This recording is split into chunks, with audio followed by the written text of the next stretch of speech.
샬롬. 안녕하셨어요? 조샤입니다. 오늘은 새해네요. 새해 1월 2일 밤입니다. 여기 미국은. 새해 결심에 대해서 제가 오늘 하려고 그러는데, 조금 그 제목이 의외의 것일 거예요. 저는 오늘 셀폰 사용, 거기에선 핸드폰이라고 그랬죠. 핸드폰 사용에 대해서 이야기를 하고자 합니다. 저희 딸이 지금 우리 집에 와 있어요. 텍사스에서 의과대학에 다니는데 방학이 돼서 지금 왔어요.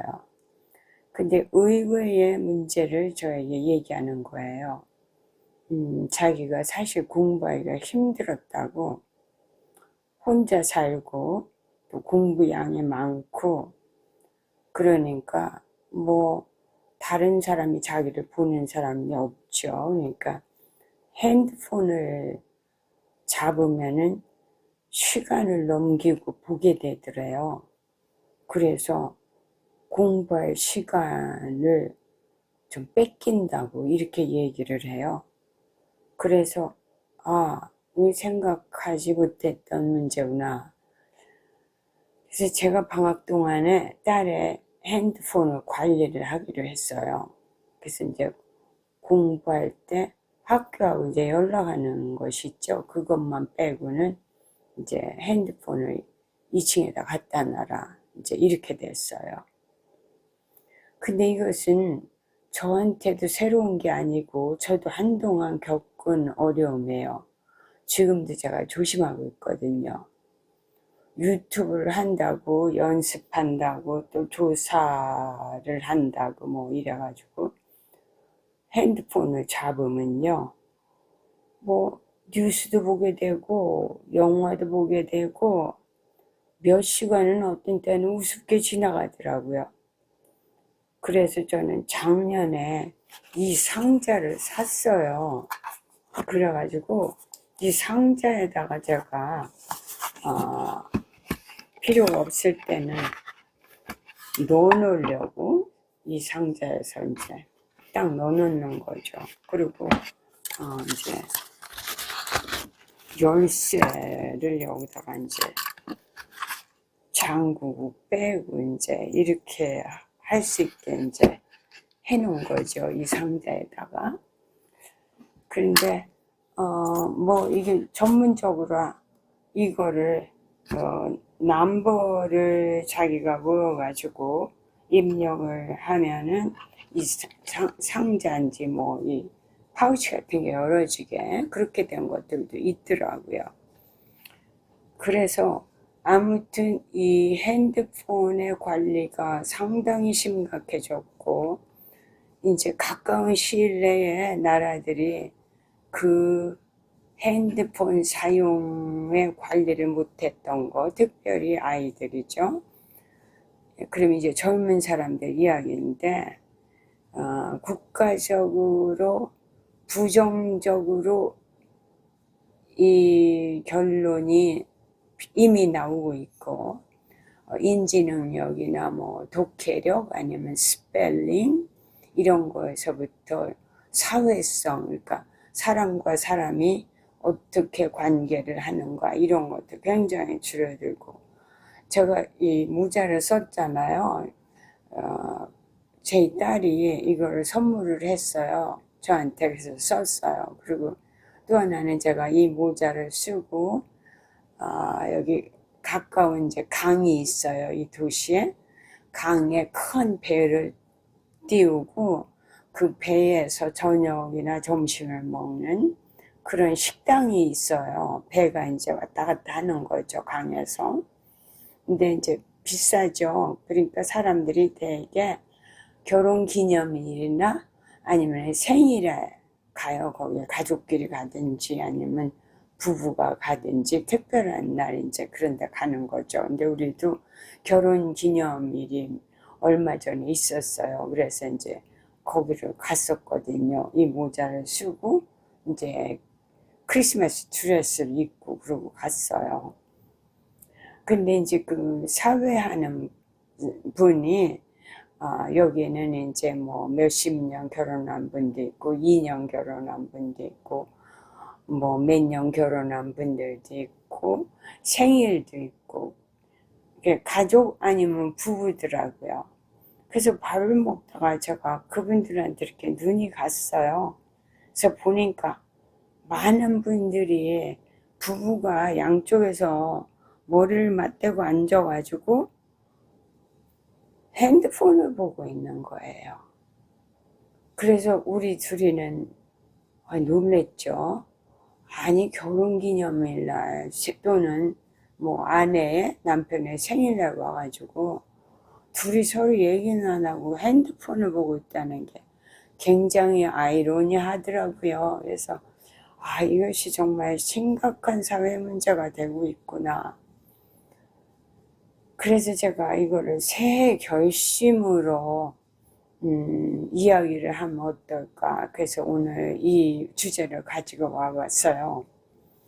그리고 또 하나 제가 어떤 케이스 스터디, 어떤 가정 이야기를 듣고 또 그 가정의 분들을 만나보고 참 마음이 아팠는데 이것도 핸드폰에 연관된 얘기예요. 그 가정의 엄마 아버지가 이혼을 했어요. 이제 이혼 이유는 뭐냐면은 둘 다 크리스천이라고 그러는데 어머니는 남편이 너무 기독교인 같이 산다. 자기는 그게 마음에 안 든다. 그것이 주된 이유였어요. 이혼한 이유. 그리고 이제 아빠는 나는 대신대로 성경의 원리대로 살고 있는 거였다. 자녀 양육도 그렇게 하고 싶었고 가정의 어머니 아버지 역할도 그것을 보고 싶었고 그랬다. 그래서 하여튼 이혼이 됐어요. 근데 18세 이상 딸 2명이 있고 16세, 13세 아들 2명이 있어요. 그래서 이혼 법정에서 어머니에게 양육권을 손을 들어줬어요. 대개가 그렇죠. 미국에서. 그래서 어떻게 됐냐면 엄마와 같이 사는 것을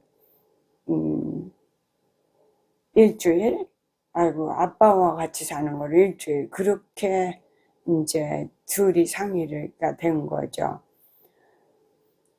그랬는데, 이혼 법정에서 어머니에게 양육권을 줬으니까 둘이 상의를 하더라도 어머니가 권리가 있어요.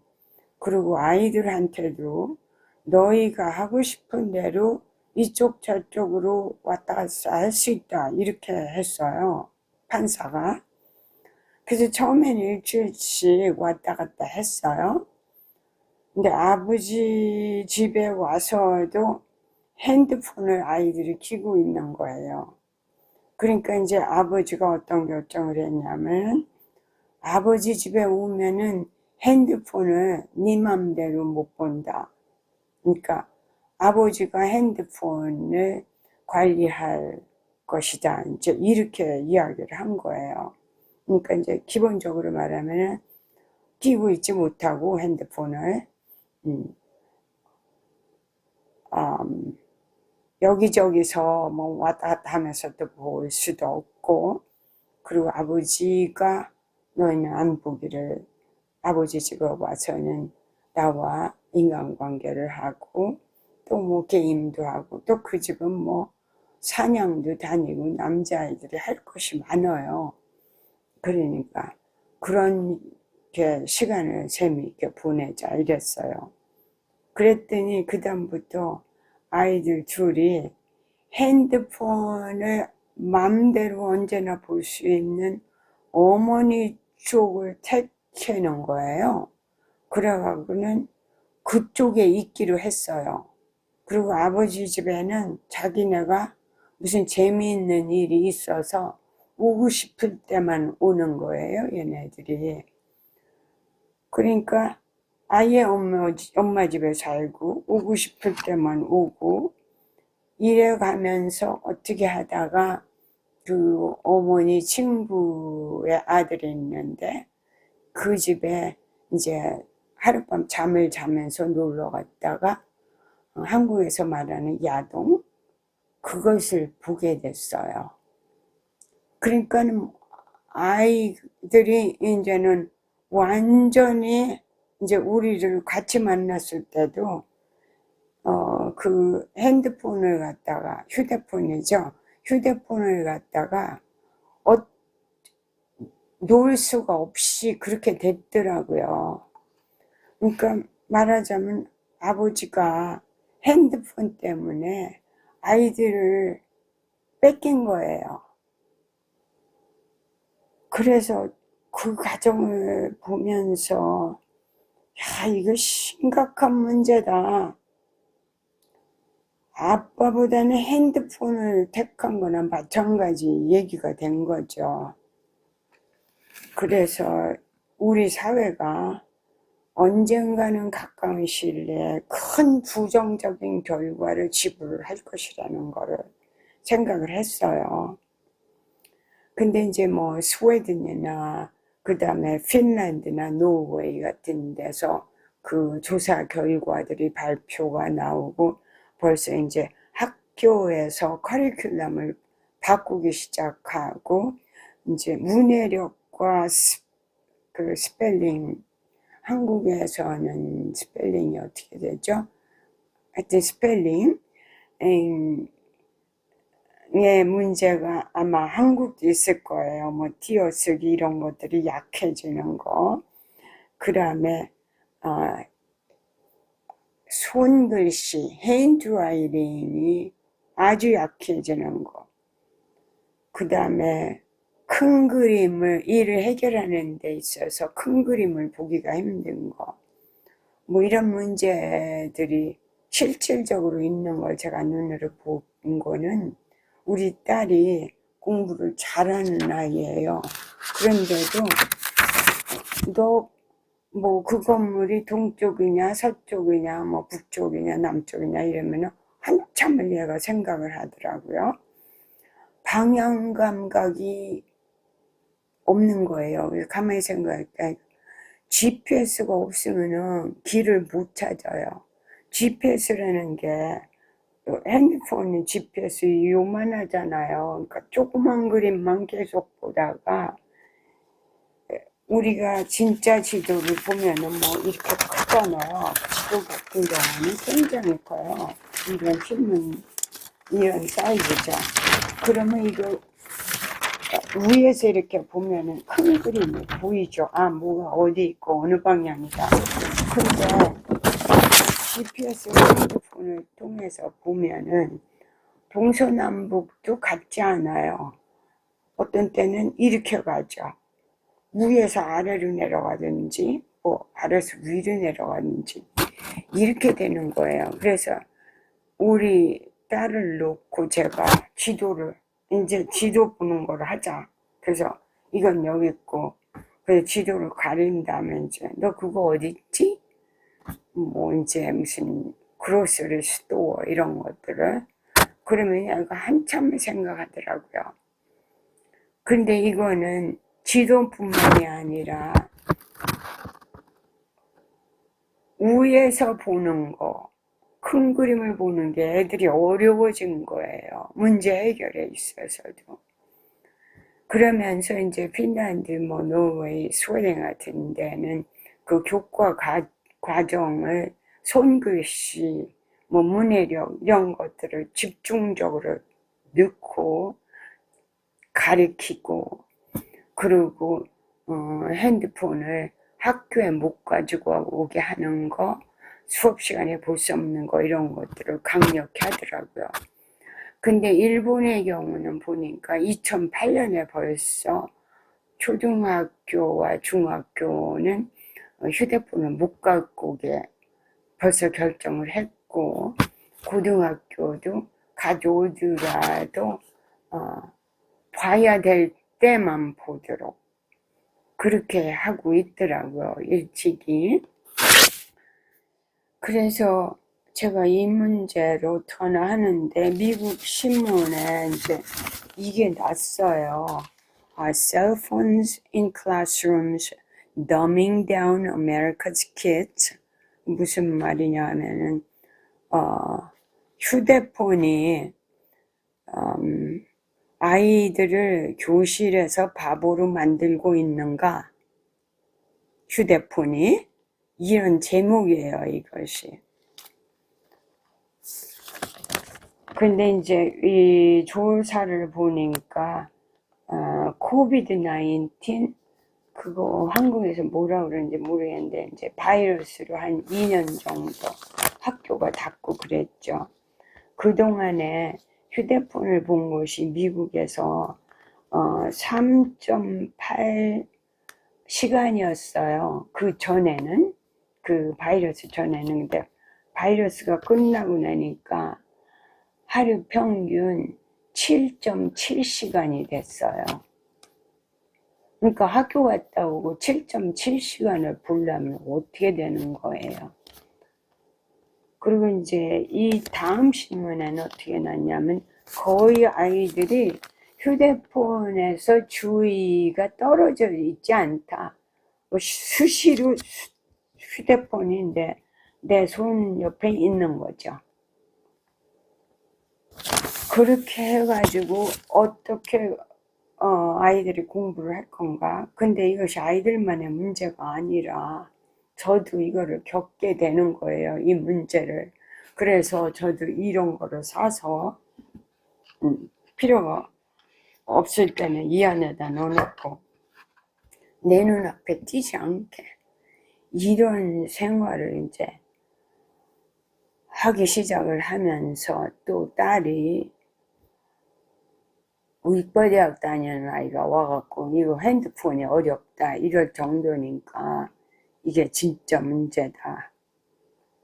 그래서 비즈니스가 아니시라면은 친구들에게도 알리시고 21일 핸드폰을 금식을 하실 것을 제가 새해 결정으로 한번 권해봐야겠다 이런 생각을 했어요. 왜 21일이냐 하면은 왜 다니엘이 21일 금식을 하잖아요. 그러니까 디저트와 술과 고기를 금하고 채식을 먹고 곡식을 먹으면서 21일을 금식을 하죠. 나라를 위해서 기도하면서. 근데 얼마 전에 여기에서는 모티베이셔널 스피커라고 그러는데 그 사람들에게 용기를 주는 강사님들 있잖아요. 그분들이 어떤 조사에서 나온 이야기를 하는데 사람이 버릇을 바꾸려면 21일이 적어도 걸린다. 그때를 아주 이를 악물고 참아보면은 21일 후에는 효과가 있다 이런 말씀을 하시더라고요. 그래서 한꺼번에 하기 어려우면은 한 3일 정도씩 끊어서 21일을 채워서 그렇게 해보시면 어떨까 이런 생각도 해봤어요. 그래서 이 핸드폰이 중독이라는 거를 제가 느끼고 우리 딸도 경험을 하고 이러면서 뭐 7시간 넘고 유럽에서는 6.75시간이 평균이더라고요. 유럽 평균이 하루에. 여기는 이제 7.7시간이 평균이고 한국은 제가 모르겠어요. 그래서 제가 이 뉴 이어를 지나가면서 여러분께 꼭 이 이야기를 한번 해봐야겠다 이렇게 생각을 했어요. 그래서 기도하시죠. 잠깐. 하나님 아버지, 우리가 하나님과 독대하는 시간이 이 핸드폰 때문에 많이 줄어들었습니다. 우리가 회개합니다. 하나님.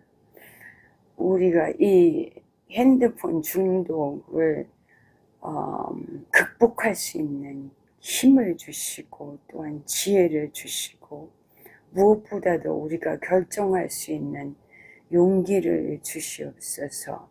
용기로 결정하게 하여 주시옵소서. 하나님 감사합니다. 예수님 이름으로 기도드렸습니다. 아멘. 해피 뉴 이어. 샬롬.